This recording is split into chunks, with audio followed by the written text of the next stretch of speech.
नमस्कार, मैं सिमरन पांडे और आप देख रहे हैं श्री न्यूज। आइए देखते हैं लखनऊ से श्री साथी उंजला की रिपोर्ट। उत्तर प्रदेश की सियासत में बयानबाजी तेज हो गई है। समाजवादी पार्टी के राष्ट्रीय अध्यक्ष अखिलेश यादव ने बीजेपी सरकार पर कई गंभीर आरोप लगाए हैं। उन्होंने कहा कि सरकार आम जनता और किसानों को अनदेखी कर रही है और सपा सत्ता में आते ही उनके हित में काम करेगी। बुद्ध पूर्णिमा पर शुभकामनाएं देते हुए उन्होंने मुख्यमंत्री पर तंज कसते हुए कहा कि उनकी भाषा बदलती रहती है। महिला आरक्षण को लेकर भी उन्होंने बीजेपी को घेरा और आरोप लगाया कि महिलाओं को उनका हक नहीं दिया जा रहा है। साथ ही संविधान को कमजोर करने का आरोप लगाते हुए हरदोई मामलों में सीबीआई जांच और पीड़ित परिवार को मदद की मांग की है। अरहतो सम्मा सम्बुद्धस्स नमो तस् भगवतो अरहतो सम्मा सम्बुद्धस्स नमो तस् भगवतो अरहतो सम्मा सम्बुद्धस्स बुद्धं शरणं गच्छामि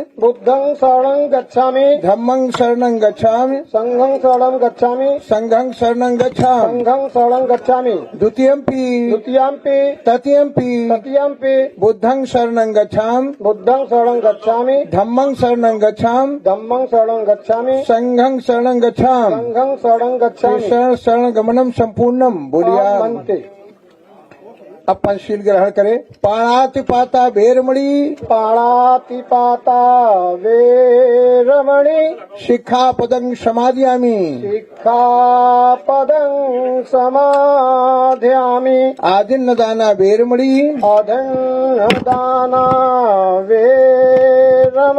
शिक्षापदं समादयामि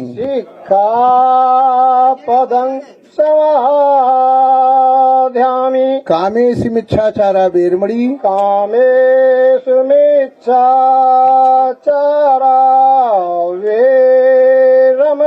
शिक्षापदं समादयामि मूषावादा वेरमणि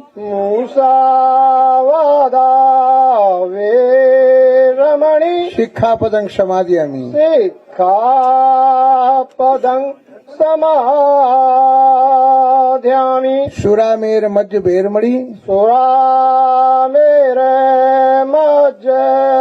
वेरमणि शिक्षापदं समादयामि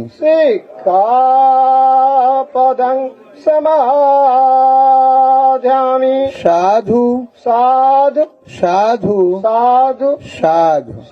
बुद्धं नमामि धम्मं नमामि संघं नमामि साधु।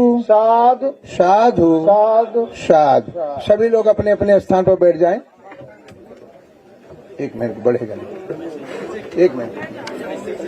हाँ एक मिनट स्टार्ट कर दूं। अभी आपने सभी लोग शांत से बैठ जाएं और जरा ध्यान से सुनेंगे। ये आपके जीवन के कल्याण के लिए दुखों से मुक्ति की मार्ग की पहली सीढ़ी है। जो भी ग्रहण किया, ये 5 शील जो है सभी को जीवन में अगर उतारेंगे तो दुखों से मुक्त हो जाए। आप स्वयं से जानेंगे, मेरे कहने से मत मानिएगा। ये अभी आपने 3 शरण और पंचशील ग्रहण किया। 3 शरण क्या लिया? बुद्धं शरणं गच्छामि। साथ में बता रहा हूं, समय नहीं है। बुद्धं शरणं गच्छामि। मैं ज्ञान की शरण में कौन? सही गलत का जिस दिन आपको ज्ञान हो जाएगा, आप बुद्ध के मार्ग पर आरूढ़ हो जाएंगे। और दूसरा आपने लिया धम्मं शरणं गच्छामि। मैं धम्म पाली भाषा के धम्म, हिंदी में उसी को धर्म कहा जाता है। धम्मं शरणं गच्छामि, धर्म की शरण में जाता हूं। धर्म क्या है? आज हम लोग सत्य धर्म को नहीं जानते हैं। सही धर्म का ज्ञान न होने की वजह से ये दुखी हैं और मेरा भारत नीचे जा रहा है। ये बस ज्यादा देर नहीं लगाऊंगा। क्यों? आज हम लोग यही जानते हैं हिंदू धर्म, मुस्लिम धर्म, सिख धर्म, जैन धर्म, बौद्ध धर्म, लेकिन ये धर्म नहीं है, ये संप्रदाय है, पजाब है, पंथ है।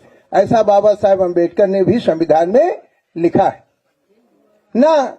पूजा पाठ धर्म है, ये कर्म कांड है, ये सभी में होते हैं, सब लोग करते रहिए, कोई दिक्कत नहीं। लेकिन जिस दिन धर्म सबका एक है, क्या है धर्म? हमारा ऐसा कर्म जो किसी प्राणी को तकलीफ न दे, वो धर्म है। जैसे आपने किसी प्राणी को तकलीफ दिया, वो धर्म हो गया। तो 60 में समझ लीजिए ऐसा कोई कार्य न करें जिससे आपके माता पिता परिवार के लोगों अगल बगल या किसी जीव को तकलीफ हुई तो अधर्म हो गया। इसलिए अगर आपने लिया कि आज से मैं धर्म के शरण में जाता हूँ, अच्छे कर्मों के शरण में जाता हूँ, ऐसा करेंगे तो सुखी रहेंगे ना। इसलिए और तीसरा आपने लिया संघम शरण गच्छामि। संघ माने साथ होता है। ये भिक्षु साधु संत भी अच्छा मार्ग देते हैं, तो इनकी शरण में अच्छे लोगों के जाएंगे तो अच्छा बनेंगे। और आपका मित्र भी संघ है, अच्छे मित्रों की संगत करोगे तो अच्छा बनोगे, लेकिन वही बुरे की कर लिया तो बुरा बन जाओगे। चोरों की कर लिया, दुराचारियों की कर लिया, जुआरियों कर लिया तो बन ही जाओगे। इसीलिए आपने लिया कि मैं आज से अच्छे संघ की शरण में जाता हूँ। ये 3 शरण बहुत महत्वपूर्ण है जो कि सभी के जीवन के लिए कल्याणकारी है। और 5 शील आपने लिया कि ये जीवन जीने की कला है। पहला शील आपने लिया पाणातिपाता वेरमणि शिक्षापदम। मैं आज से कोई लड़ाई झगड़ा नहीं करूंगा, न किसी प्राणी को तकलीफ दूंगा, न किसी की हत्या करूंगा। दूसरा आपने लिया आदिन्न दाना वेरमणि शिक्षापदम स्वाध्यायम। आज से मैं किसी का बिना दिए हुए कोई सामान नहीं लूंगा, अर्थात चोरी नहीं करूंगा। अगर मेरा सामान चोरी होता है दुख होता है ना, सारे संसार को होता है। एक समय भारत था, यहाँ सीलों का पालन होता था तो सभी लोग ये सोने की चिड़िया कहलाता। तो इसीलिए आज आपने लिया कि आज से मैं चोरी न करने की शिक्षा ग्रहण करता हूँ। तीसरा आपने लिया कामेश मिथ्याचारा वेरमणि शिक्षापदम। मैं कामाचार दुराचार से विरत रहने की शिक्षा ग्रहण। क्यों कि सारा संसार एक परिवार है। आज सभी लोग, ये चाहे वो हिंदू हो, चाहे मुस्लिम हो, चाहे सिख हो, चाहे जैन हो, चाहे बौद्ध हो, सभी कहते हैं ऊपर वाला एक है। उसने अपना नाम नहीं रखा, आप लोगों ने अपने अपने हिसाब से रख लिया। लेकिन सब लोग एक बात कहते हैं, सबको पैदा करने वाला एक ही है। जब सबको पैदा करने वाला एक ही है तो हम सभी लोग सगे परिवार के हो गए कि नहीं। तो कोई अगर स्कूल नहीं जाएगा तो अनपढ़ रहेगा, और अनपढ़ रहेगा तो निर्धन भी रहेगा, क्योंकि अच्छी विद्या नहीं सीख पाएगा। इसलिए कोई पढ़ा अनपढ़ हो सकता है, कोई धनी निर्धन हो सकता है, लेकिन एक ही प्रभु की संतान, ये ऊंच नीच कहां से होगा। एक ही प्रकृति की संतान, ये ऊंच नीच कैसे होगा। ये धर्म है कि अधर्म। तो अधर्म है तो धर्म का मार्ग यह है कि सभी को एक समान मानना, ये धर्म का मार्ग है। जिस दिन आप लोग मान जाएंगे, ये सभी, ये भारत फिर सोने की चिड़िया बन जाएगा। और इसके बाद चौथा वचन आपने लिया मूषावादा वेरमणि शिक्षापदम स्वाध्यायम। मैं आज से झूठ नहीं बोलूंगा। झूठ बोलने के 3 भेद हैं। अगर आप झूठ बोलते हैं तो तुरंत दुख होगा। एक, हम किसी को कठोर वचन बोलते हैं, व्यर्थ की वाणी करते हैं, या किसी की चुगली करते हैं, तब भी ये मूषावाद में आ जाता है। इसीलिए आपने इन सबसे दूर रहूंगा और सदा सत्य बोलूंगा, झूठ नहीं बोलूंगा। झूठ बोलेंगे तो हजारों झूठ बोल के आपको दुख का ही सामना करना पड़ेगा। 5वां शील लिया सुरा मेर मध्य पमाद ठाना वेरमणि शिक्षापदम समाधियामि। मैं आज से किसी नशे का सेवन नहीं करूंगा। क्यों नहीं करेंगे? क्यों? नशा नाश की जड़ है। आप देखते होंगे जैसे ज्यादा नशा हो गया, आपका बुद्धि विवेक नाश, धन नाश, मान सम्मान नाश, सब नाशे नाश होगा। इसीलिए सभी संतों गुरुओं ने कहा है नशा नाश की जड़ है। तो हम इन 5 वचनों का पालन करेंगे। जिस दिन भारत में सभी लोग इन 5 वचनों का पालन करने लगेंगे, ये शुद्ध धर्म की नींव है, पहली सीढ़ी है, उस दिन ये भारत देश पुनः महान हो जाएगा। बोलिए साधु साधु साधु। भगवान बुद्ध की करुणा हो, भगवान बुद्ध की करुणा हो। साधु साधु। भगवान बुद्ध की, भगवान बुद्ध की, भगवान बुद्ध की।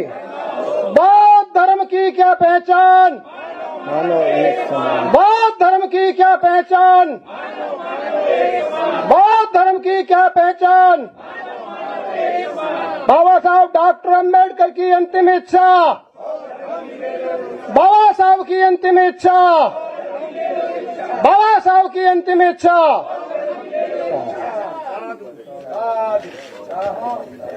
आप लोग बड़ा कीमती समय निकाल के आप लोग यहाँ तक पधारे, आने का आप लोगों का बहुत बहुत तहे दिल से स्वागत करते हैं। आप लोग यहाँ आए, पावन बुद्ध पूर्णिमा के अवसर पर आज एक संगदान का जो कार्यक्रम माननीय राष्ट्रीय अध्यक्ष जी ने रखा, ये बहुत ही बड़ा संदेश है। आज ये संदेश देने के लिए कई बार होता रहा, एक लिए आज बड़ी संख्या में है। सभी 75 जिलों से बौद्ध धर्मगुरु आए हैं बनते, और उसके साथ साथ के मध्य प्रदेश से कुछ लोग हैं, बहुत दूरी से आप लोग चल चल के आए हैं। बड़ा आपने ये परिश्रम किया है, और माननीय राष्ट्रीय अध्यक्ष जी ने इतना एक जो ऐतिहासिक काम है।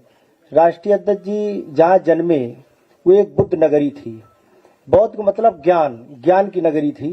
ज्ञान की नगरी से सद्य नेताजी का आंदोलन चला, समाजवादी विचारधारा का, पूरे देश में दौड़ा, और वो देश में दौड़ के आपने शोषित पीड़ितों और बहुजनों की आवाज बुलंद की।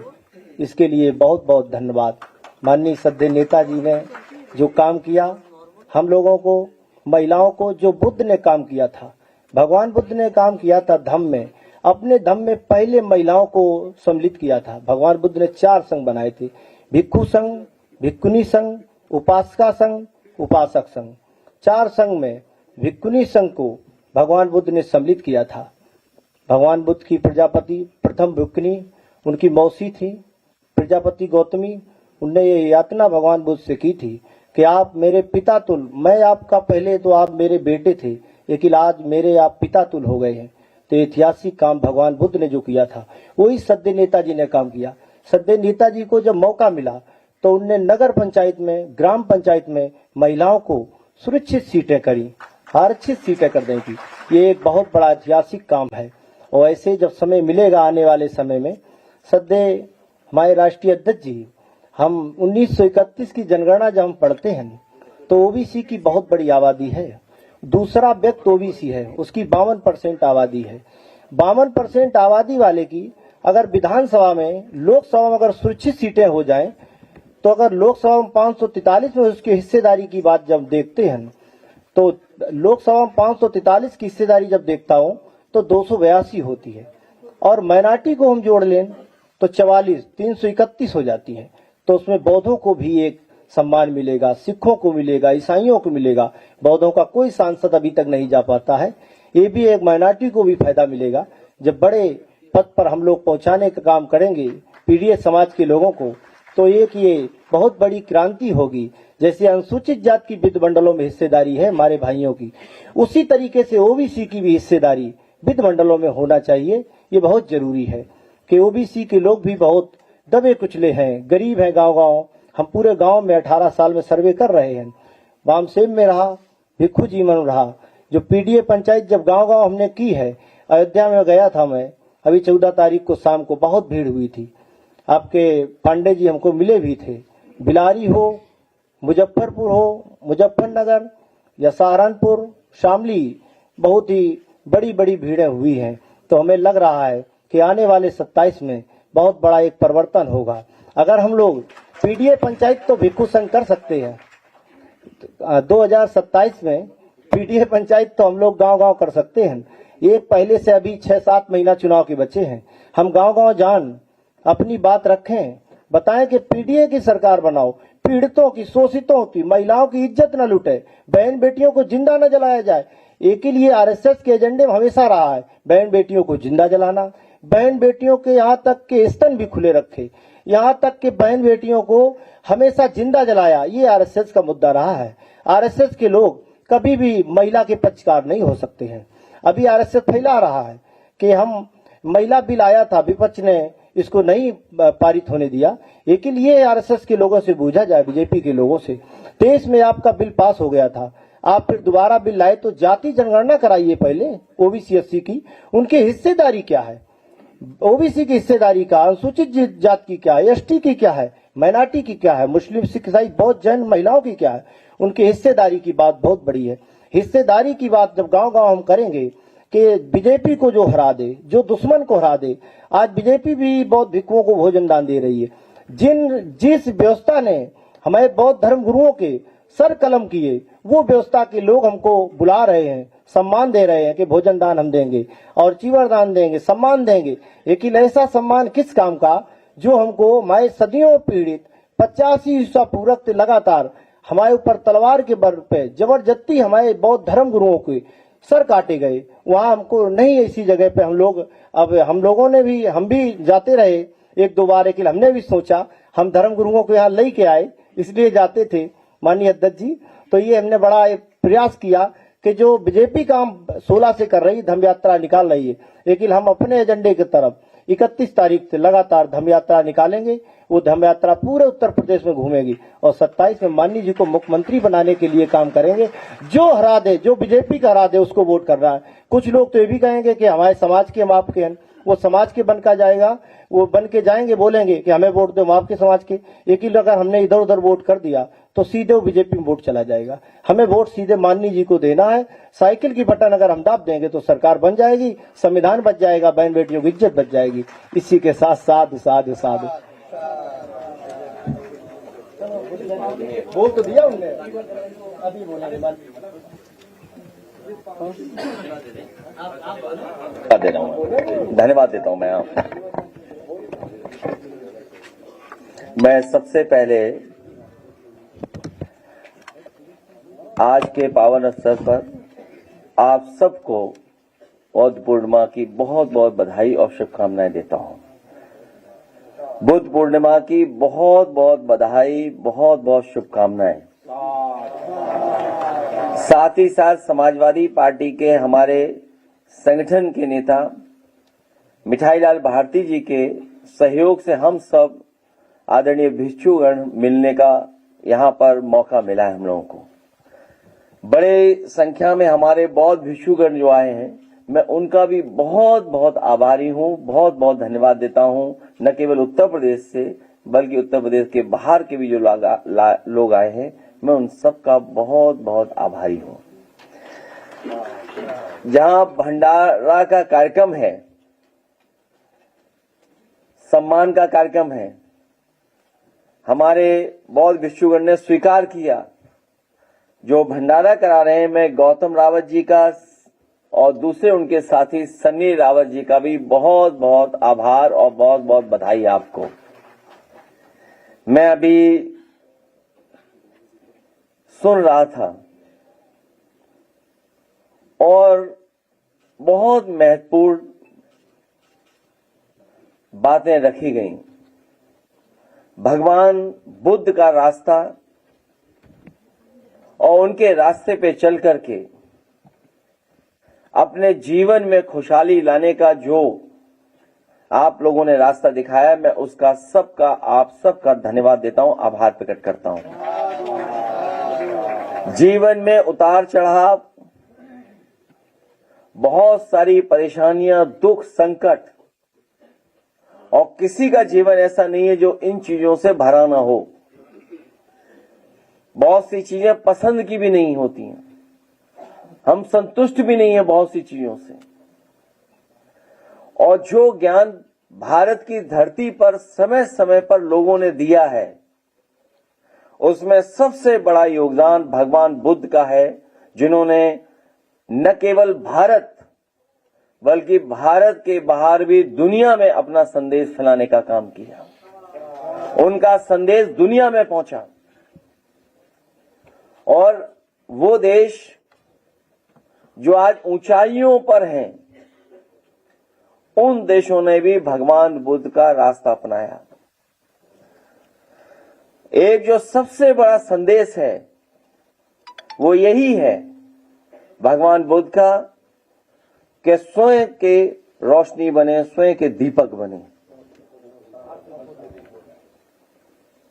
ये जो संदेश उन्होंने दिया, उस संदेश ने समाज में परिवर्तन लाने का काम किया। मैं अपने सभी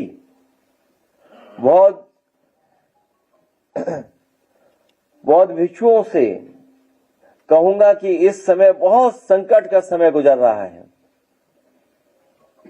संविधान और बाबा साहब भीमराव अम्बेडकर जी का दिया हुआ संविधान और लोकतंत्र, उसको लगातार खतरा पैदा कर रही हैं कुछ ताकतें।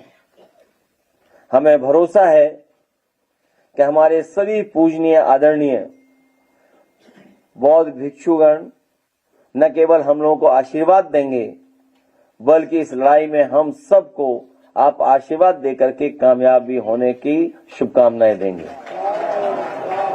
मैं इन्हीं शब्दों के साथ ये भरोसा दिलाता हुआ कि बुद्ध पूर्णिमा के दिन जब हम लोग बैठे हैं, वहीं हम ये आपको भरोसा दिलाते हैं कि चाहे लुम्बिनी की विकास की बात हो, हमारे ज्ञान प्राप्ति जो सारनाथ है, पहले भी हम लोगों ने विकास का रास्ता अपनाया था वहां पर, और चाहे कुशीनगर, अगर हमें इन स्थानों पर विशेष योजनाएं लगा करके उन क्षेत्रों का विकास करना होगा, तो हम आने वाले समय में हम लोग विकास कराएंगे, जिससे कि हमारे बहुजन समाज और भगवान बुद्ध के रास्ते पे चलने वाले लोगों को और दुनिया से जोड़ा जा सके।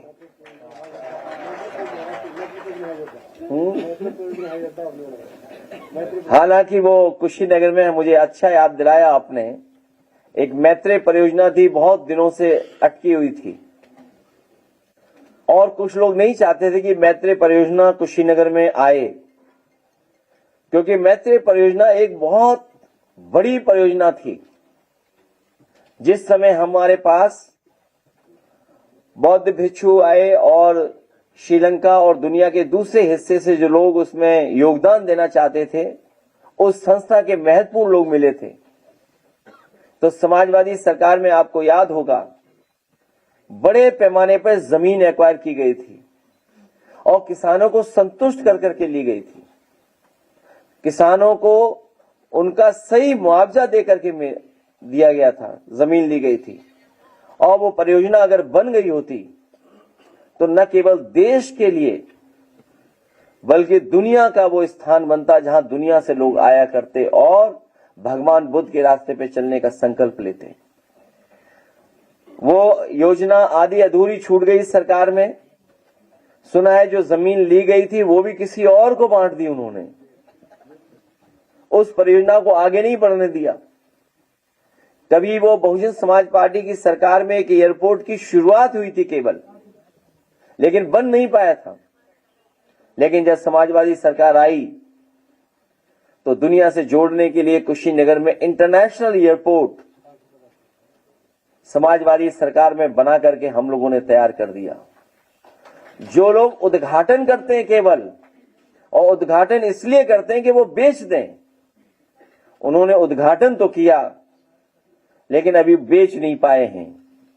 हम आपको भरोसा दिलाते हैं कि वो अंतर्राष्ट्रीय शहर भी बनेगा और अंतर्राष्ट्रीय एयरपोर्ट भी हम लोग शुरू करने का काम करेंगे। आज के दिन हमारे बौद्ध भिक्षुगण आए हैं, मैं उन सब का बहुत बहुत आभारी हूं। आप लोग जो आशीर्वाद दे रहे हैं, मैं उसके लिए बहुत बहुत कृतज्ञ हमेशा रहूंगा। मैं धन्यवाद देता हूं प्रेस के साथियों को भी, जो असुविधा हुई है, जगह नहीं मिली बैठने की। और अभी जब बौद्ध भिक्षुगण चले जाएंगे अपने भोजन के लिए और भंडारे के कार्यक्रम में शामिल, तो हम और आप लोग कुछ पॉलिटिकल बातें भी कर लेंगे। साधु साधु। अब सभी भिक्षुगण संसार की कामना के लिए ये पुण्यानुमोदन करेंगे। आशीर्वाद हो जाने दीजिए, तो आशीर्वाद गाथा पढ़ेंगे। तो सभी लोग हाथ जोड़ करके भगवान से प्रार्थना करेंगे। दुख पत्ता च निर्दुखा, भय पत्ता च निर्भया, शोक पत्ता च निशोका, होन्त सभ्ये पिपानिनो, एतावता च अम्मेहि संवतं पुयि संपदं, सभ्ये देवानुमोदन्तु सब संपत्ति सिद्धिया, दानं ददन्त श्रद्धायं शीलं रक्षन्त सर्वदा, भावनाभिर्ता होन्त गच्छन्त देवता गता, सभीतियो विभजन्तु सर्वरोगो विनश्यतु, माते भवत्वन्तरायो सुखी दीर्घायिको भव, अभिवादनशील स नित्यं बद्धपचायिनो, चत्वारो धम्मा वर्धन्ते आयुवन्नो सुखं बलम्, आकाशत्था च भूमत्था, देवा नागा महिद्धिका, पुण्यम तम अनुमोदित्वा चिरं रखन्त बुद्ध शासनम आकाशट्ठा च भूमट्ठा दिवानागा महिद्धिका पुण्यम तम अनुमोदित्वा चिरं रखन्त धम्मदेशनम आकाशट्ठा च भूमट्ठा देवानागा महिद्धिका पुण्यम तम अनुमोदित्वा चिरं रखन्त तम परन्तु सब्बे बुद्धा बलपत्ता पच्चे कानंचियं बलम अरहंतानंच तेजेन रखम बंधाम सबसो इच्छितं पस्तं तुमेव कृपेयो समस्तम सब्बे पूर्यंत चित्त संकप्पा छंदोपन रसो यथा भवत सब मंगलम रखंत सब देवता सब बुद्धान भावेन सदा स्वस्ति भवन्तु ते भवत सब मंगलम रखंत सब देवता सब धम्मान भावेन सदा स्वस्ति भवन्तु ते भवत सब मंगलम रखंत सब देवता सब संघानुभावेन सदा स्वस्ति भवन्तु ते। सभी लोग बोलिए साधु साधु साधु। सबका मंगल हो, सब सुखी रहें, सब निर्भय हों, निरोगी हों और दीर्घाय हों। अब माननीय राष्ट्रीय अध्यक्ष जी अपने भांते साथियों को श्री अनिरुद्ध बोधि जी को भांते अनिरुद्ध बोधि जी को साल भेंट करके सम्मान करने जा रहे हैं माननीय राष्ट्रीय अध्यक्ष जी। इसके बाद भांते धर्म ज्योति जी को माननीय राष्ट्रीय अध्यक्ष जी साल भेंट करके सम्मान करने जा रहे हैं। इसके बाद भांते संघदीप जी को माननीय जी साल भेंट करके सम्मान देने जा रहे हैं। तो भांते जे.एस. राणा जी को साल भेंट करके सम्मान करेंगे। अंत में भांते बुद्ध पूर्णिमा जी, भांते बुद्ध पूर्णिमा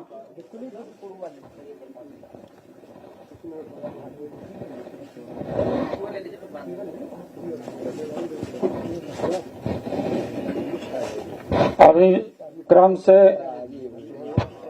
हमारे भांते साथी सबके पास जाएंगे और सभी लोगों को माननीय राष्ट्रीय अध्यक्ष जी के द्वारा सम्मानित किया जाएगा।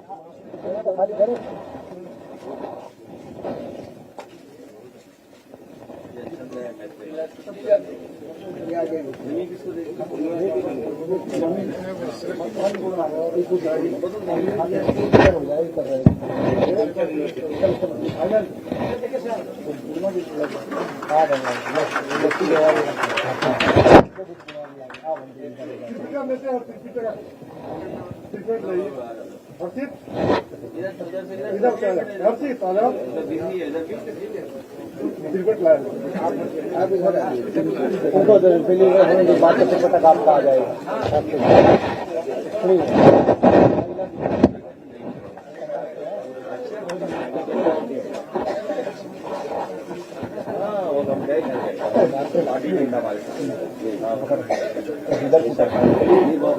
रात दिन काम करते हैं। आ जाओ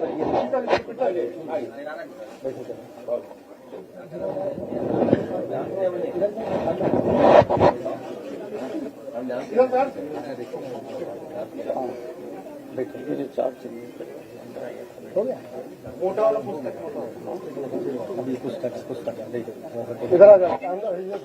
अभी लोग अपना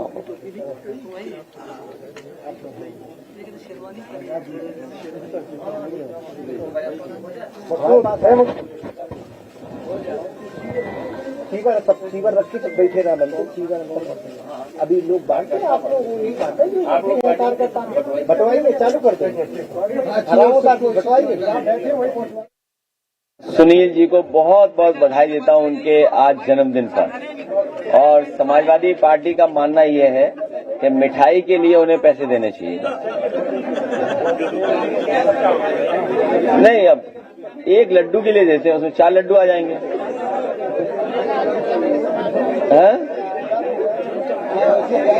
आया, मैं कल सदन में सुन रहा था मुख्यमंत्री जी को, और आया जन्मदिन है, लाइए 100 रुपए और मनीष जी का जन्मदिन। बैठो, अभी बात पॉलिटिकल में बात, आ जाओ फोटो जाइए, लाइए पहले जन्मदिन लीजिए, ठीक, बहुत बधाई, बधाई। ऐसा है, पहले हम ज्यादा देते थे, लेकिन कई लोग साल में जन्मदिन 2 मनाने लगे थे। हालांकि हम तो कई मनाते हैं जन्मदिन। कल मुख्यमंत्री जी को सदन में हम लोग सुन रहे थे, और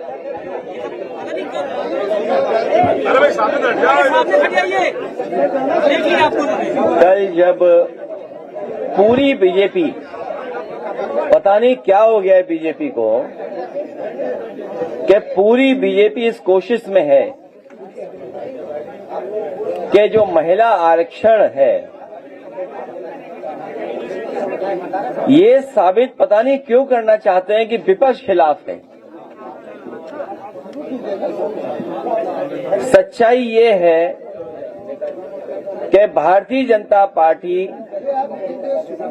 देश की नारियों को, महिलाओं को आरक्षण नहीं देना चाहते हैं, और जिस समय नए लोकसभा का गठन हुआ था, नई लोकसभा की बिल्डिंग का उद्घाटन हुआ था, उस समय सभी दलों ने समर्थन कर करके महिला आरक्षण का विधेयक का बिल को पास करने का काम किया था। और इस बिल के पीछे जो हाल में बुलाया गया था सदन, उनकी नीयत खोटी थी, क्योंकि नजर उनकी वोट पे थी। वो ये चाहते थे कि सभी दलों के सांसद, बंगाल के, तमिलनाडु के, जहां पर भारतीय जनता पार्टी बुरी तरह हार रही है, उनके सांसदों को 4-4 दिन, 5-5 दिन उनके चुनाव के प्रचार के कैसे बर्बाद करें, चुनाव प्रचार न कर पाए, इसीलिए मिडिल ऑफ इलेक्शन, कभी ऐसा नहीं हुआ होगा भारत में या दुनिया में कि मिडिल ऑफ इलेक्शन कोई इतने महत्वपूर्ण फैसले के लिए सदन बुलाया जा रहा हो। एक सोची समझी रणनीति, साजिश, षड्यंत्र के तहत कि विपक्ष को कैसे बदनाम करें, और कोई जब बीजेपी पे मुद्दा नहीं बचा तो ये जानबूझ करके महिला आरक्षण बिल के पीछे डिलिमिटेशन का बिल लेकर के आए। नई लोकसभा बनाने की साजिश कर रहे थे, और लगातार ये साजिश कर रहे हैं।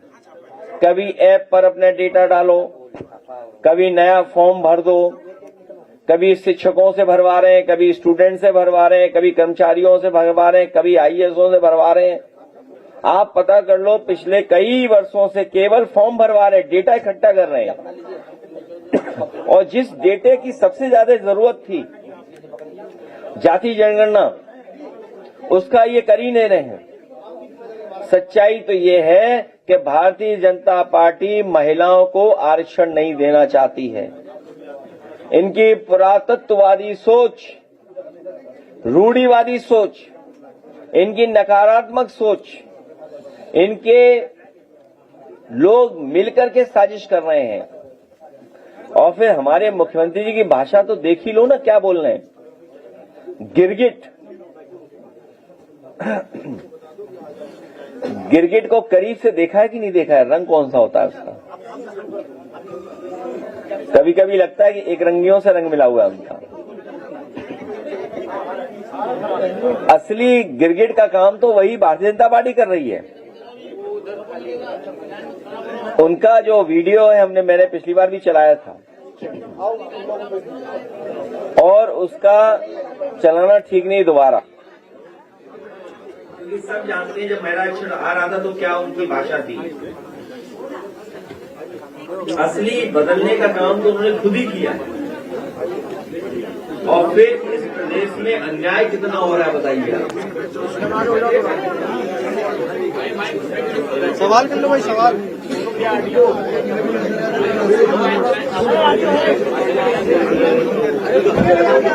आ रही है, आ रही है, आ रही है, आ रहा है भाई ऑडियो।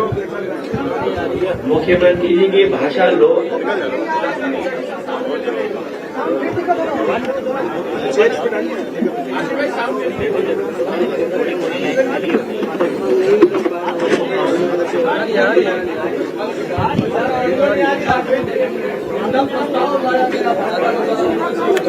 अरे भाई आदमी नहीं आ रहा, कहाँ बोलेंगे? ऑडियो ठीक हो जाने दो। सही तो आ रहा है, ऑडियो आ तो रहा है, ऑडियो ठीक करो। सही तो है ना? इधर आ रहा है सही भाई। क्या हुआ, ऑडियो में बढ़ा क्या? चलो भैया देखो, आ गया। ओके, धन्यवाद। जैसा बोल रहे हैं वैसे ही आ रहा है। देख लो, देख लो। क्यों नहीं आ रहा ये ऑडियो? आ गया आ गया ना। अरे कैमरा चेक करो, इधर आ रहा है इन लोग को।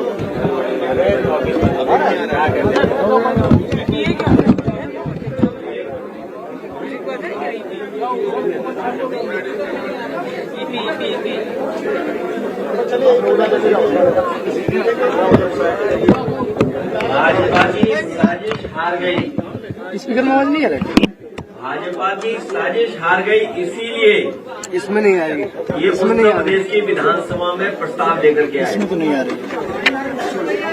उनका षड्यंत्र का खुलासा हो गया। भैया माइक सब ठीक है, सब ठीक है माइक, इसमें आवाज नहीं आ रही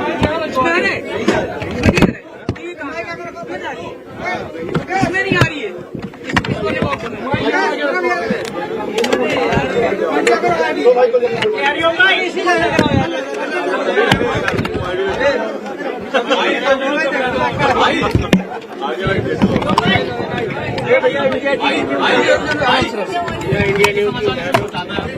आगे लग आप लोग ऐसे हो गया भैया।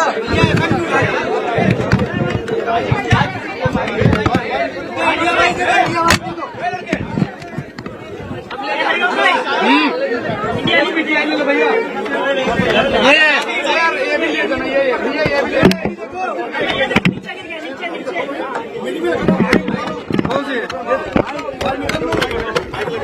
भाई सर।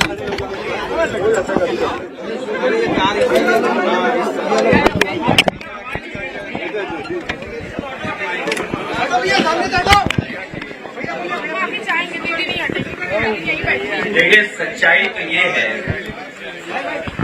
कि महिला आरक्षण पास हो चुका है। महिला आरक्षण पास हो चुका है। भारतीय जनता पार्टी महिला आरक्षण को पास नहीं करना चाहते। महिलाओं के लिए पास नहीं करना चाहते।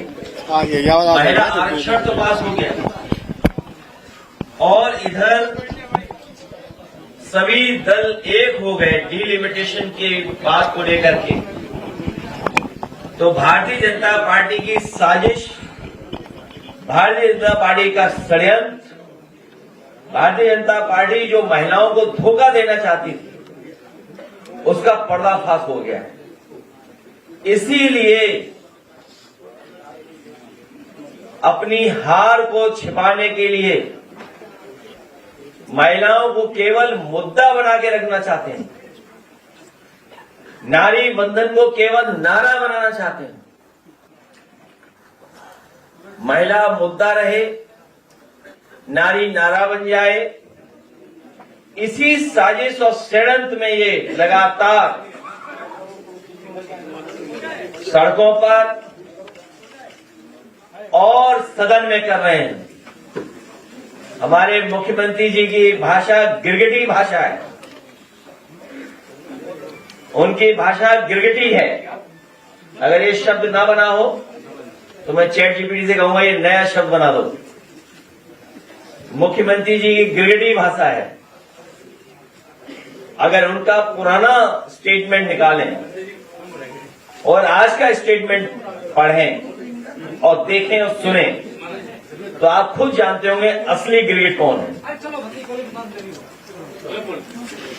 और महिलाएं कितनी असुरक्षित हैं। इनकी भाषा, इनके व्यवहार की वजह से, भारतीय जनता पार्टी के काम करने की तरीके की वजह से लोग कानून को नहीं मान रहे हैं, न्याय के लिए न्याय की संस्थाओं पे भरोसा नहीं कर रहे हैं, अपने हाथ में कानून ले रहे हैं और आगे बढ़कर के अन्याय भी कर रहे हैं। हाल ही में जब अभी मैं हरदोई गया था, तो हरदोई में बेटी के परिवार से, उसके भाई से और उसके सगे संबंधियों से सबसे मुझे मिलने का मौका मिला था। उन्होंने जो दुख बताया, जो उनके साथ जिस तरह का व्यवहार हुआ है, बेटी जगह जगह गई अपने न्याय के लिए, वहां के पुलिस कप्तान के पास कई बार गई, लिखित उसने दरखास्त दी, कई बार व्यक्तिगत खुद मिलकर के जन सुनवाई में उसने अपनी बात रखी, जन सुनवाई पोर्टल पे अपनी शिकायत रखी और महिलाओं की सुरक्षा को लेकर के एक और पोर्टल है, एक और व्यवस्था है, उस पे भी अपनी शिकायत की। थाने पे गए, कप्तान से मिले, एसओ, सीओ, जाने कितने अधिकारियों से मिले, लेकिन उसके बावजूद भी उसे न्याय नहीं मिला और वर्चस्ववादी लोगों ने, भारतीय जनता पार्टी के समर्थित लोगों ने उसकी हत्या कर दी। उस परिवार की मांग है कि उत्तर प्रदेश की सरकार की जांच में उन्हें न्याय नहीं मिलेगा,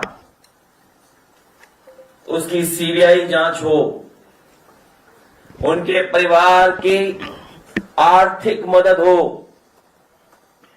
जिस तरीके से सरकार मदद में भी भेदभाव कर रही है, पीड़ित दुखी के साथ कोई भेदभाव नहीं करे और परिवार की सुरक्षा का भी पूरा इंतजाम सरकार करे।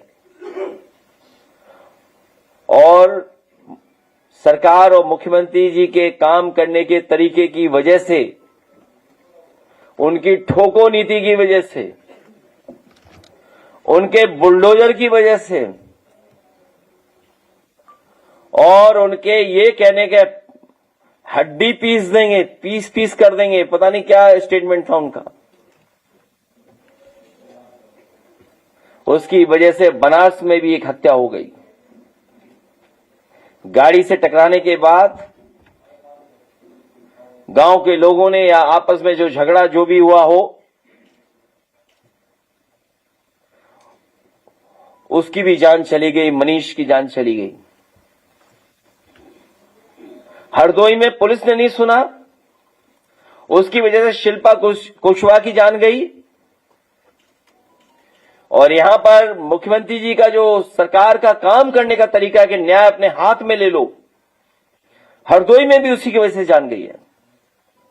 और बनारस में जब देश के प्रधान सांसद वहां थे, उसके बावजूद भी कोई सुनवाई नहीं हुई। ये जो घटनाएं हो रही हैं, लोग कानून अपने हाथ में ले रहे हैं, न्याय के लिए निकल पड़ रहे हैं, किसी की भी जान ले रहे हैं, इसका दोषी अगर कोई है तो भारतीय जनता पार्टी की सरकार खुद में दोषी है और उसमें मुख्यमंत्री जी सबसे बड़े दोषी हैं, क्योंकि उनकी भाषा ऐसी है कि बुलडोजर चला दो, हड्डियां पीस दो। और जो भाषा बोलते हैं मैं नहीं बोल सकता हूं। और ज्ञान के बारे में क्या बताएं उनके, तुम मुझे खून दो मैं तुम्हें आजादी दूंगा। बिजली बनाई नहीं, ये जो स्मार्ट मीटर लेकर के आए हैं अपने लोगों को लाभ पहुंचाने के लिए, कि महिलाएं निकल पड़ी हैं, मीटरों को फेंक दिया है।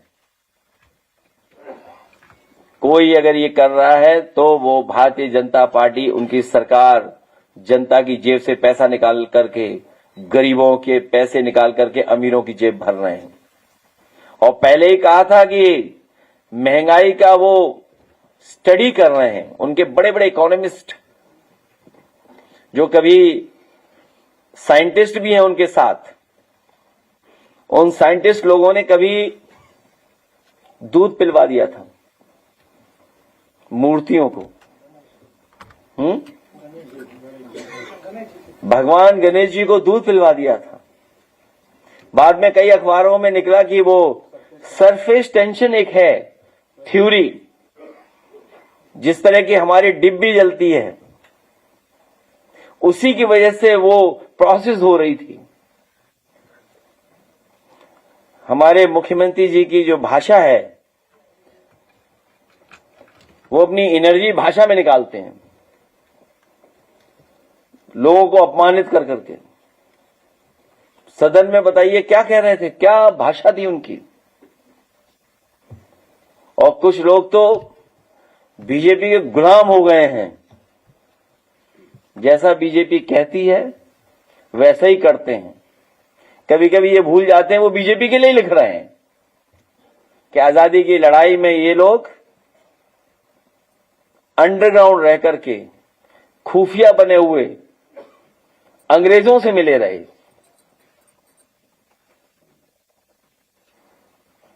और फिर हरदोई में बीजेपी के लोग कह रहे थे कि हम लोगों ने कोई कारखाना नहीं लगाया। हम आपको बता दें, उत्तर प्रदेश का पेप्सी का, कोल्ड ड्रिंक का या पेप्सिको के जितने भी प्रोडक्ट बनते हैं, कई ड्रिंक्स हैं, एरेटेड ड्रिंक्स हैं, फ्रूट ड्रिंक्स हैं और कई प्रोडक्ट हैं, सबसे बड़ा कारखाना अगर कहीं लगा है तो वो हरदोई में समाजवादी सरकार की पॉलिसी के माध्यम से लगा है। मुश्किल बस इतनी सी है कि उस कारखाने में छोटा फेंटा नहीं बनता, लेकिन छोटा मिरंडा बनता है वहां पर। जिनको कुछ दिखाई न दे रहा हो तो उन्हें क्या हम बता दें। और उद्घाटन करने के बाद ही गंगा एक्सप्रेसवे बंद कर दिया गया है कि कोई नहीं चल सकता है। बड़ी मुश्किल से हम लोगों ने खुलवाया तो हम लोग चल पाए। इनके पहले भी उद्घाटन हम लोगों ने देखे, बरसात आते ही कुछ चीजें बह गई थीं। इस बार भी बरसात आते ही देखना क्या क्या बह जाएगा, उसकी भी पोल खुल जाएगी बहुत जल्दी।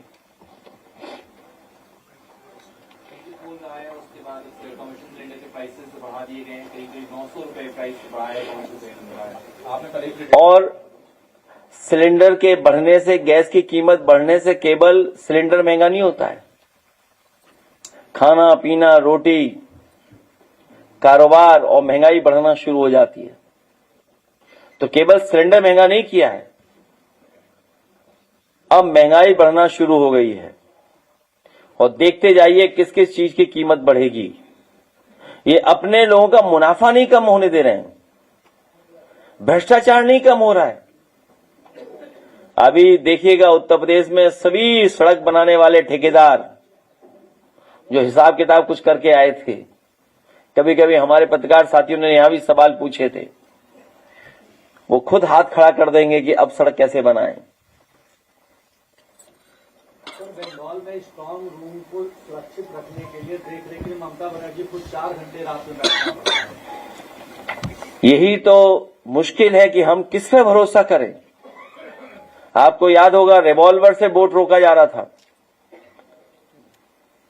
रिवॉल्वर लगा करके वोट रोक दिया था। और मुझे तो लगता है कि उत्तर प्रदेश में जो भारतीय जनता पार्टी ने, इलेक्शन कमीशन ने मिलकर के प्रैक्टिस की थी, ट्रायल किया था, उसका पूरा ऑपरेशन उन्होंने वेस्ट बंगाल में कर दिया है और पूरा पैरेलल स्ट्रक्चर क्रिएट किया है सेंट्रल फोर्सेस का। पूरा का पूरा पैरेलल स्ट्रक्चर बनाया उन्होंने कि कैसे बंगाल में किया जाए। लेकिन उसके बावजूद भी दीदी वहां पर जीतने जा रही हैं, दीदी ऐतिहासिक वोटों से जीतेंगी। इलेक्शन कमीशन ऑफ इंडिया ने काउंटिंग के लिए स्पेशली अलग उसको डिजाइन किया है कि क्यूआर सिस्टम में अलाउ किया है और उन्होंने कहा जो भी काउंटिंग में जाएगा तो वो 3 पैरामीटर को क्रॉस करने के बाद क्यूआर की बात कर रहे हो, स्मार्ट मीटर के फेंके जा रहे हैं, टेक्नोलॉजी है ना वो भी।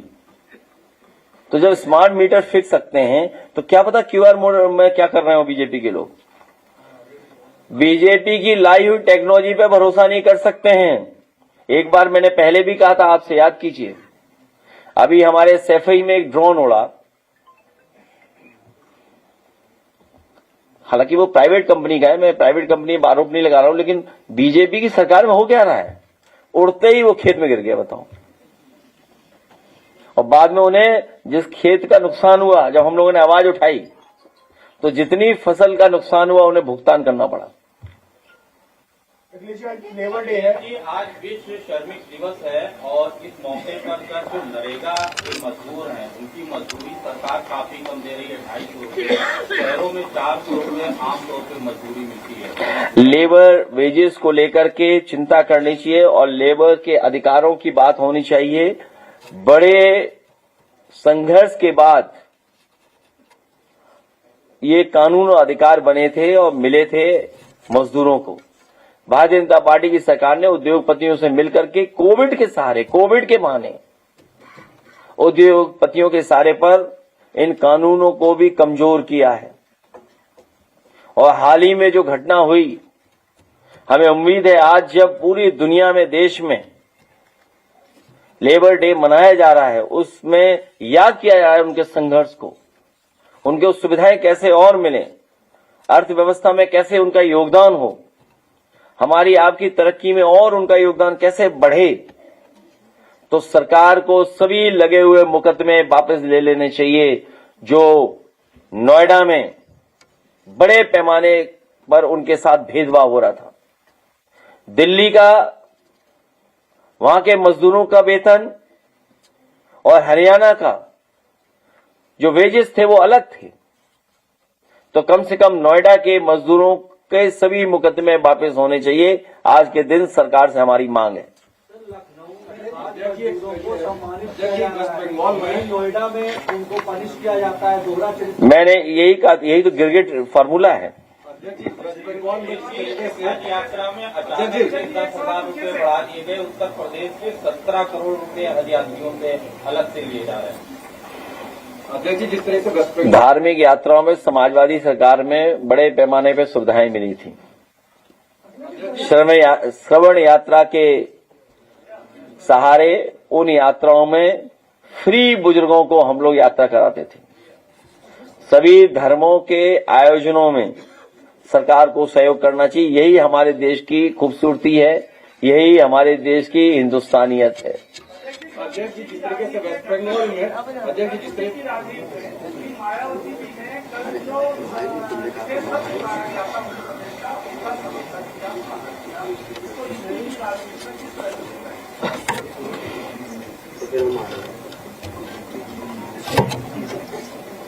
देश की और उत्तर प्रदेश की राजनीति में उन्होंने बिल पढ़ा नहीं होगा या बीजेपी ने गलत सूचना दी होगी।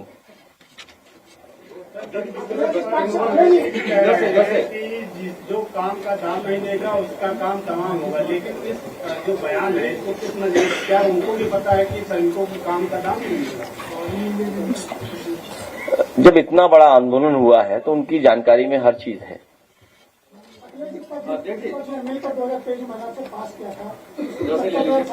लेकिन जो पार्टी जोड़ता जय श्री राम का नारा देती है, जय श्री राम को साथ नहीं हो सकती, उससे हमारे काम हो सकता है। भाजपा की हर साजिश हारेगी, भाजपा का हर षड्यंत्र हारेगा। जनता बहुत जागरूक है, समझदार है, इसीलिए महिलाएं उनके आंदोलनों में जुड़ नहीं रही।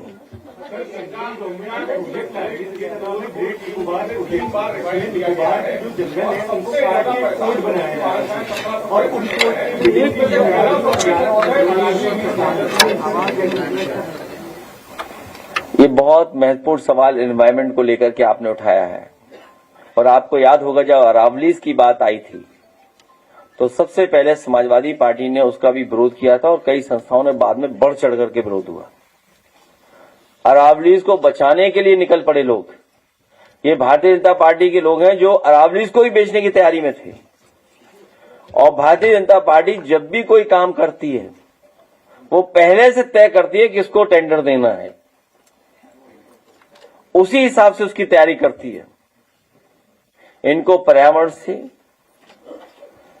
इन्हें धरती से, धरती पर नदियों से, पानी से, जंगल से कोई लगाव नहीं है। केवल इनका लक्ष्य पैसा और वोट।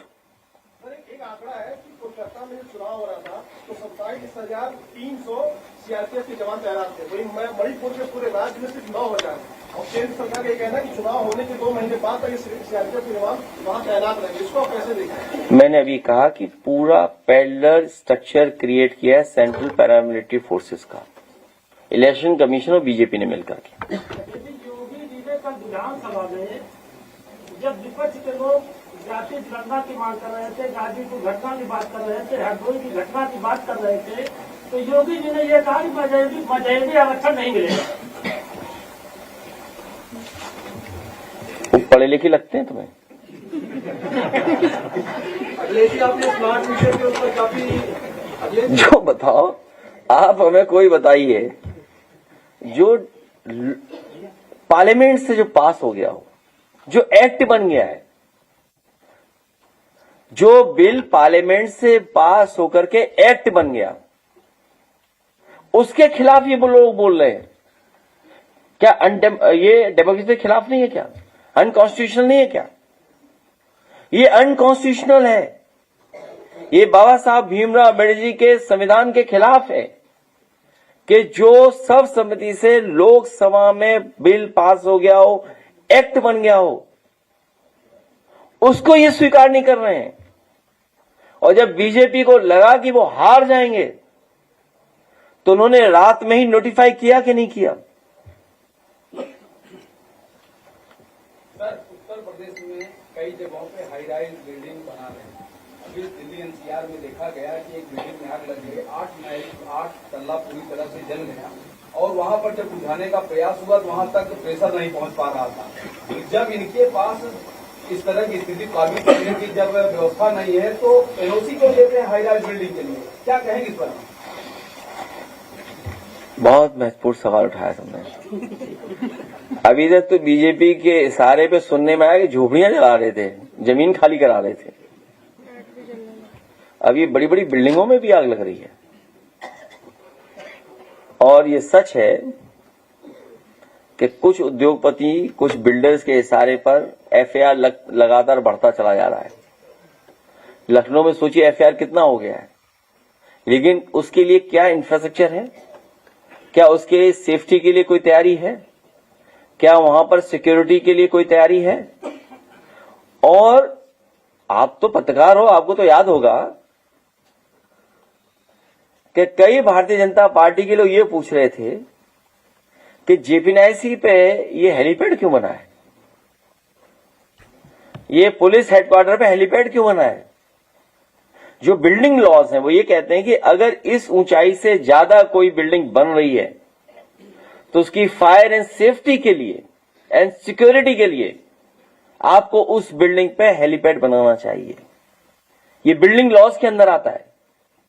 तो आप बताइए, जेपीएनआईसी में और पुलिस हेडक्वार्टर में जो ऊंची बिल्डिंगें बनी हैं उसमें हेलीपैड इसलिए बना था कि कल को इमरजेंसी में कोई बात आ जाए, सेफ्टी सिक्योरिटी की कोई बात आ जाए तो हेलीकॉप्टर के माध्यम से चीजों को ठीक किया जा सके। तो जिन्होंने अपना ही बिल्डिंग लॉ नहीं पढ़ा, सोचिए आप। और ये ठीक कह रहे हैं कि उसमें भी कोई ना कोई दलाली हुई होगी, फायर ब्रिगेड जो मंगाई गई होंगी, फायर ब्रिगेड जो मंगाई गई होंगी उसमें भी हो सकता है कुछ दलाली हुई हो। जैसे इन्होंने जो टैबलेट दिए हैं, आप उंगली घिसते रहिए वो हटता ही नहीं है। इसका मतलब क्या हुआ? इसका मतलब क्या हुआ? कोई टेक्नोलॉजी से ऐसी खिलवाड़ की है जो हमें आपको पता ही नहीं है।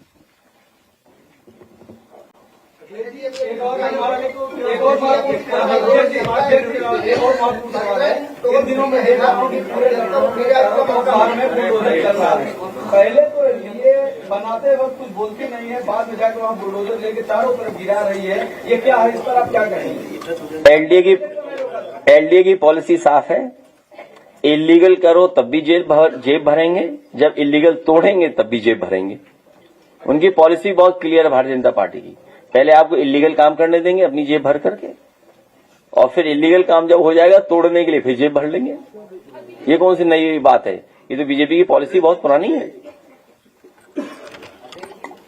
बीजेपी के संसदीय विधायक है गणेश चौहान, जो कह रहे हैं कि राहुल गांधी और अखिलेश यादव जहां भी साथ जाते हैं वहां पर सब डुबो देते हैं।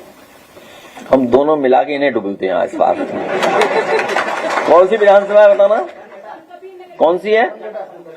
हम दोनों मिलकर इस बार डुबा देंगे उन्हें, बता देना। और पीडीए की हवा चली तो जमानत जब्त होगी उनकी। ममता बनर्जी जी रात भर जाग रही हैं, तो क्या आप भी ऐसी सिचुएशन के लिए तैयार हैं और रात भर आप जाग सकते हैं? सच्चाई तो यह है कि दीदी ने दिलों को जीता है और इसीलिए इतना समर्थन उनके साथ है। मैं अपने जेनजी फ्रेंड को भी ले जाऊंगा। बनारस में जगन्नाथ मंदिर का जीर्णोद्धार के नाम से 350 साल से जो लोग रह रहे हैं उनको स्थापित किया जा रहा है, और जनता के विरोध के बावजूद भी बड़ा योग्य प्रगति मिला है। ब्रजेश सिंह नामक व्यक्ति, उसने आज वहाँ पे भूमि पूजन किया, जीर्णोद्धार किया। भारतीय जनता पार्टी सबसे बड़ी भूमाफिया पार्टी है। लखनऊ की रजिस्ट्रियां निकलवा लीजिए आप, इलाहाबाद की निकलवा लीजिए, प्रयागराज की, अयोध्या की रजिस्ट्रियां निकलवा लीजिए, मेरठ की रजिस्ट्रियां निकलवा लीजिए, कानपुर की रजिस्ट्री निकलवा लीजिए, वहां तो हत्या भी हुई है जमीन को लेकर के। सबसे बड़ी भूमाफिया भारतीय जनता पार्टी है। मीटर का जो पुलिस निकल रहा है उत्तर प्रदेश के अलग अलग जिलों में, तो उसके लिए क्या मांग रखेंगे आप सरकार से? समाजवादी सरकार बनवाओ। महंगा हो गया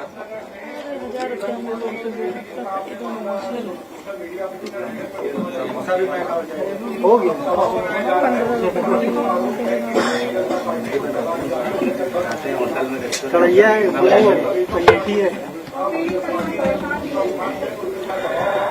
न केवल ये, गाजीपुर का भी मसला आपको याद होगा। पिता परिवार क्या चाहता था कि पोस्टमार्टम में वो सब बातें आ जाएं जो उनको शंका थी।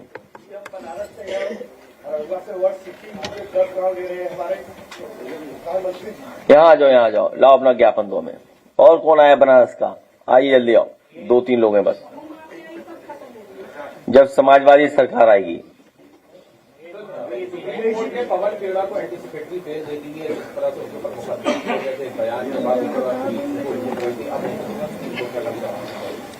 बहुत सुप्रीम कोर्ट का धन्यवाद। उनके हर सवाल का जवाब महिला सभा की राष्ट्रीय अध्यक्ष सीमा राजभर देंगी। अध्यक्ष जी, अपनी रिपोर्ट आपने समाजवादी पार्टी सरकार में कुछ तैयार हुआ, सरकार चली गई। बाकी लोगों को बहुत उम्मीदें थी, बाकी लोगों ने जमीनें खरीदी आसपास, लेकिन आज तक सब लोग मिलकर के भाजपा को हटाएं। अध्यक्ष जी, कल विपक्ष के खिलाफ भाजपा की महिला मोर्चा विशाल मार्च निकाल रही है। क्या निकाल रही? मशाल मार्च निकाल। कहाँ पर? लखनऊ में। आग लगाने वाले बड़े सावधानी से निकालें, न खुद जल जाए उसमें। 10 गांव। तो आप लोग क्या चाहते हैं? जानबूझ के निकालें? क्या बना रहे हैं यहाँ पे? World city. अच्छा, वर्ल्ड सिटी। मुकदमा में डाल के उसमें मैं जिला सचिव हूँ। ठीक है, प्रभारी हूँ। समझ गया। ये चिट्ठी लिखना गगनराम दे दो। हमारे गांव में उठ पड़ा है। नहीं, ठीक है, लो ये गगनराम दे दो। ठीक है, आज नहीं कल। ये वर्ल्ड सिटी बना रहे हैं, वर्ल्ड सिटी एक्सपो। बताओ लखनऊ में कौन सी नई चीज बनाई इन्होंने? और अयोध्या, वहां का master plan Bharatiya Janata party अपने लोगों को लाभ देने के लिए बार बार मास्टर प्लान बदल रहे हैं, बार बार। और ये बना रहे हैं क्या? वर्ल्ड सिटी बनाना चाहते हैं। जो सुविधाएं मिलनी चाहिए आम लोगों को वो नहीं दे पा रहे हैं। अरे बहुत पुरानी बात है, ओहो हाँ बहुत पुरानी बात है, याद है। इधर देखो, इधर देखो। नहीं, ये तस्वीर तब की है जब चिड़ैगांव में मैंने इनके साथ साइकिल चलाई थी। जी जी जी, हाँ बहुत पुरानी तस्वीर है ये। नहीं अच्छा, चलिए मैं देख लेता हूँ, मैं देख लेता हूँ। एक मिनट, आप लोग चिट्ठी लिखाओ, बैठो। नहीं ठीक है, आप बैठ जाओ हैं, इस पर करेंगे मदद, ठीक है। और कोर्ट का सारा लीजिए, वकील बोल दो, नहीं लगा देंगे। अध्यक्ष जी से कह देना वहाँ जी, लिखे। बैठो बैठो। अब बीजेपी बदलिए सरकार, इसको लोग यहाँ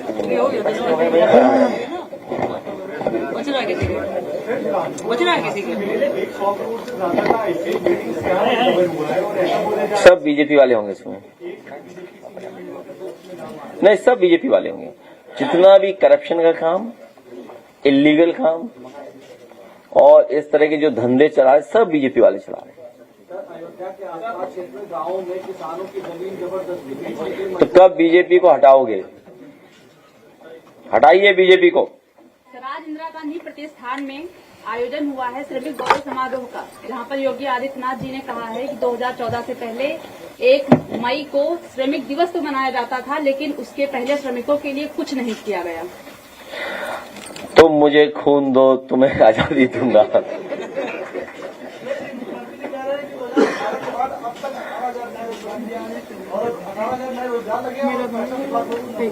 मुझे लगता है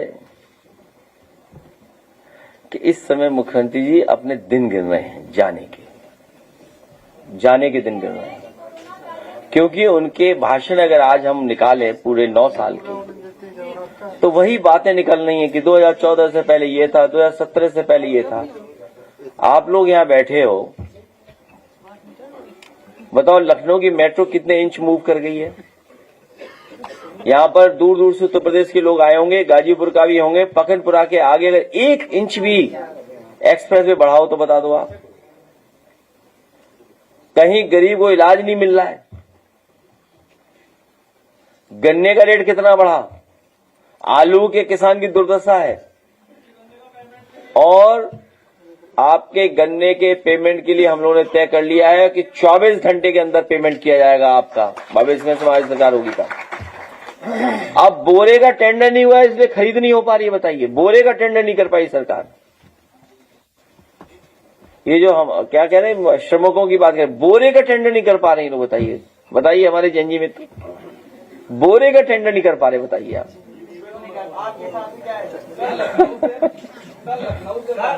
और एक सड़क चौड़ीकरण का मामला आया था, सर्वे आया 70,000 पुराने पेड़ काटे जाएंगे, और अभी तक दुनिया आगे कितनी चली गई, पुराने पेड़ को अलग एडजस्ट करने का भी कोई उपाय नहीं समझ में आ रहा है सरकार। तो ये जो मजदूरों की बात है, सबसे ज्यादा मजदूरों को सुविधा देने का काम समाजवादी सरकार में हुआ था, और उन्हें 20 रुपए का भी पौष्टिक आहार खाना देने की योजना शुरू हो गई थी।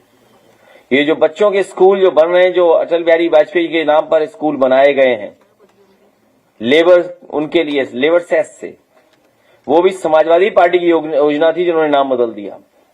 लाखों लाख साइकिल बांटी थी हम लोगों ने मजदूरों को, लाखों लाख।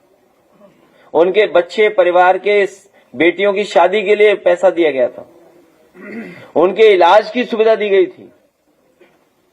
और मुझे याद है कि जब मैं साइकिल चला करके शुक्लागंज से लेकर के उन्नाव तक गया था, कानपुर से चल करके, बड़े पैमाने पर फैक्ट्रियों से मजदूर हमें दिखाई दिए थे, और बड़े पैमाने पर मजदूर साइकिलों से निकल पड़े थे। और उसी समय मैंने तय किया था कि समाजवादी सरकार बनेगी तो इन लोगों के लिए, मजदूरों के लिए जो कारखाने पर आते हैं साइकिल चला करके, इन्हें साइकिल का सुरक्षित मार्ग देंगे। और शुक्लागंज से लेकर के उन्नाव तक हजारों की संख्या में जो मजदूर आते थे, उन्हें सुरक्षित मार्ग दिया था साइकिल हाईवे के नाम पर। उसको बर्बाद कर दिया है इस सरकार ने। कितनी योजनाएं गिनाएं। भविष्य में मजदूरों को कानूनी सुरक्षा और उनके स्वास्थ्य को लेकर के और उनकी वेजेस को लेकर के हम लोग महत्वपूर्ण कदम उठाएंगे, क्योंकि बिना उनके अर्थव्यवस्था आगे नहीं बढ़ेगी। उनका शोषण कर करके अर्थव्यवस्था नहीं बढ़ सकती है। भारतीय जनता पार्टी के लोग उद्योगपतियों के खेल में उलझे हुए हैं,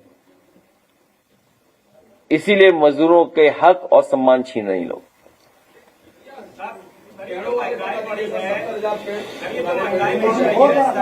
मुझे याद है कि जब नेताजी लोहिया पार्क बना रहे थे,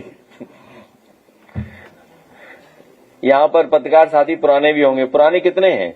ये सब नए हैं, ये सब नए हैं।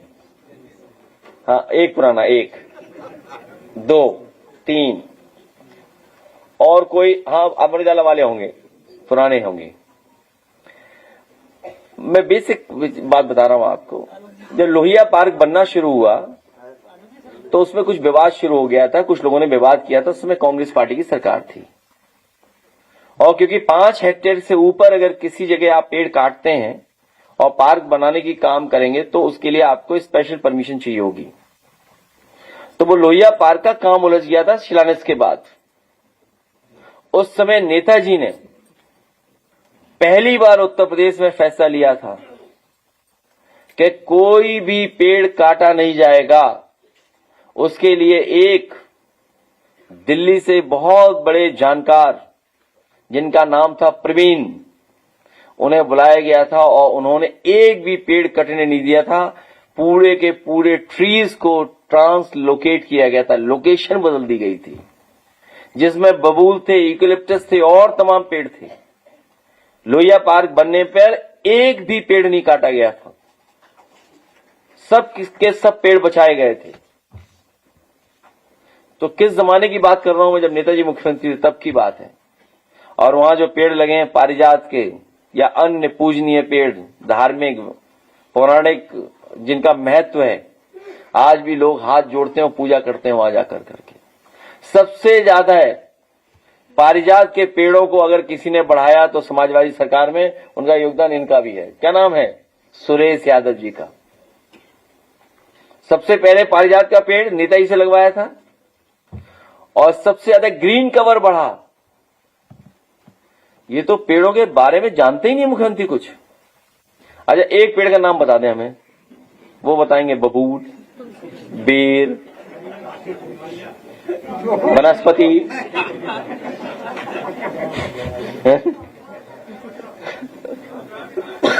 तो और आपको मैं सबसे ज्यादा ग्रीन कवर और पेड़ की हाइट क्या हो, ये कैबिनेट डिसीजन नेताजी ने लिया था, अगर याद हो तो।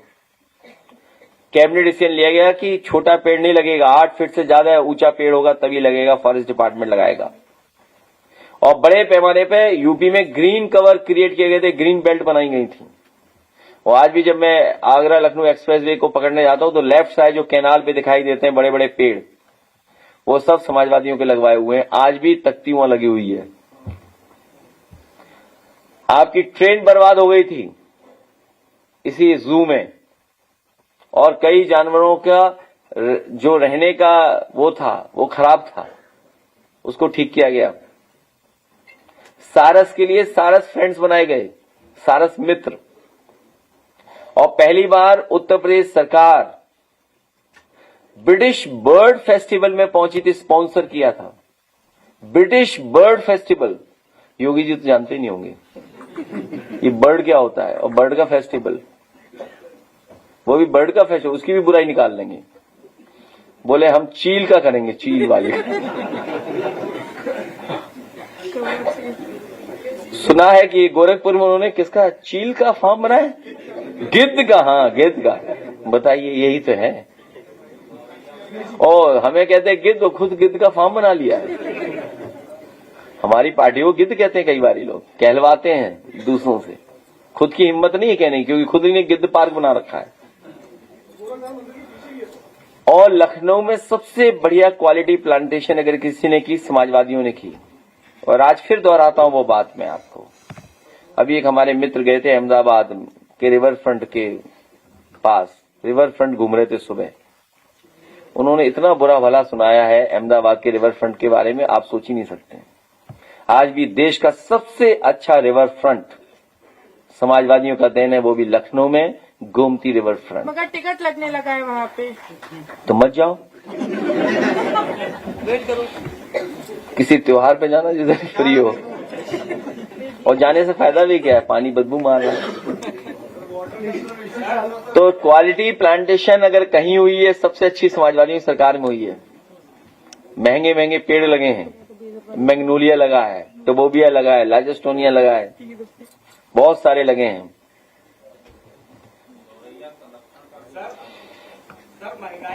तुम सारस के जो संरक्षण करता है उस जैसे दिख रहे हो, आरिफ जैसे।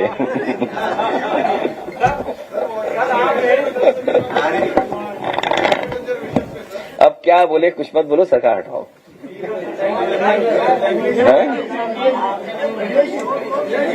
नहीं, हमेशा करेंगे। तुम अब हेरिटेज पर और टूरिज्म में कुछ अच्छा काम करोगे तो जरूर करेंगे। पॉजिटिव स्टोरी किसी की भी होगी तो पोस्ट कर सकते हैं, फ्री ऑफ कॉस्ट। मेरे हमारे पूर्व विधायक कहाँ है, कासिम अली साहब, उर्स के मेले में मस्तान बाबा जी के चादर चढ़ाने के लिए हम लोगों के साथ जुड़ना चाहते हैं, तो हम आइए सब लोग आ जाओ। हैं, तुम कहो, हम आधे घंटे बैठे रहेंगे, हम पे कोई काम नहीं है।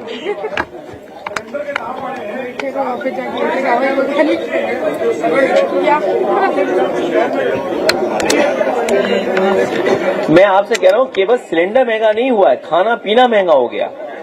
आम लोगों के जनजीवन का नुकसान किया है इन्होंने।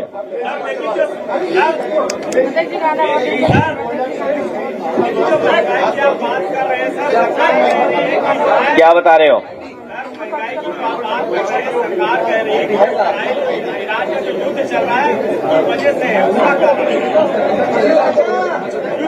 नहीं, ये बताओ, इन्होंने ऊपर आ जाओ, 1,000 रुपए क्यों नहीं महंगा किया? 1,000 रुपए महंगा कर देते। कितना किया महंगा इन्होंने? तो ये 7 रुपए का किसको एहसान चढ़ा दिया इन्होंने? हाँ, 7 रुपए का है, वो भी बढ़ा देते।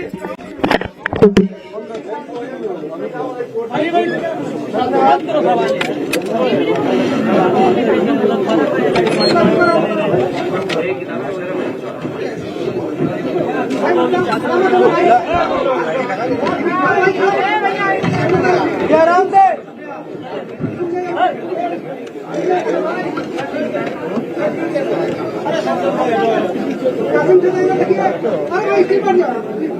आइए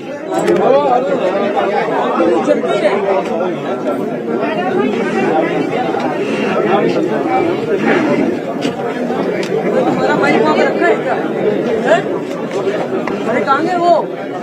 आइए इधर आइए, यहाँ यहाँ